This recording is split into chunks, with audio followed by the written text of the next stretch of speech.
बात तो सच बा। हाँ इहो बात तो सही बा। बोल एकरा आगे बोल। पापा के पड़े सके धूप लागेला।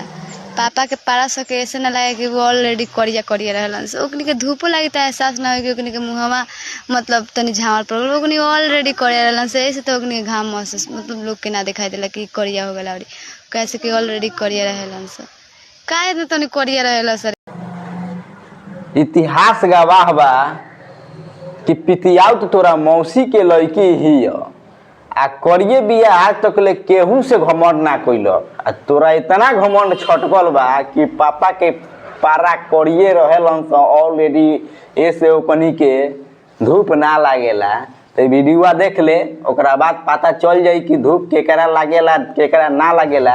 कौन कहत हम सुंदर नहीं की सुंदर बानी हम, लेकिन आज तक कब हम घमंड ना कइनी।